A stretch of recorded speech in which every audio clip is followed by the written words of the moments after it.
કેશોદના ચારચોકમાં એક કલરની દુકાનમાં અચાનક આગ લાગી હતી। સદનસીબે કોઈ જાનહાનિ થઈ ન હતી, પરંતુ આ આગથી દુકાનમાં રહેલા માલ સામાન બળીને ખાખ થઈ ગયો છે।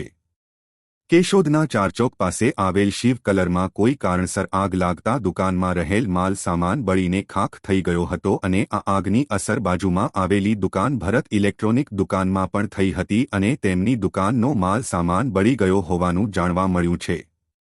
ત્યારે આ આગથી કોઈ જાનહાનિ થઈ ન હોવાનું જાણવા મળ્યું છે, તો બીજી તરફ અચાનક કોઈપણ કારણસર આગ લાગી હતી અને જોત જોતામાં આગે વિકરાળ સ્વરૂપ ધારણ કરી લીધું હતું। ફાયર બ્રિગેડ દ્વારા આ વિકરાળ આગને 2 બંબાથી તાત્કાલિક અસરથી કાબૂમાં લીધી હતી, જેથી અન્ય લોકોને કોઈ મોટું નુકસાન થયું નથી। શું આપ હાડકાને લગતી તમામ સમસ્યાઓની શ્રેષ્ઠતમ સારવાર માટે નિષ્ણાત ડોક્ટરની શોધમાં છો? તો હવે હાડકાના નિષ્ણાત સર્જન તેમજ વર્ષોના અનુભવી ડોક્ટર અમિત બામણિયા દ્વારા વિનાયક ઓર્થોપેડિક હોસ્પિટલ ખાતે હાડકાના દર્દોનું નિદાન અને સારવાર રહેશે ઉપલબ્ધ।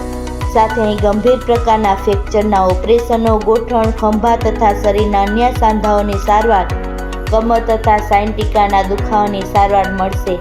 હાડકાના દર્દોની સચોટ સારવાર માટેનું શ્રેષ્ઠતમ સ્થળ Vinayak orthopaedic hospital, Vrindavan complex પાછળ, વેરાવળ રોડ, કેશોદ। એપોઇન્ટમેન્ટ માટે ડિસ્પ્લે પર આપેલા નંબર નોંધી લેશો।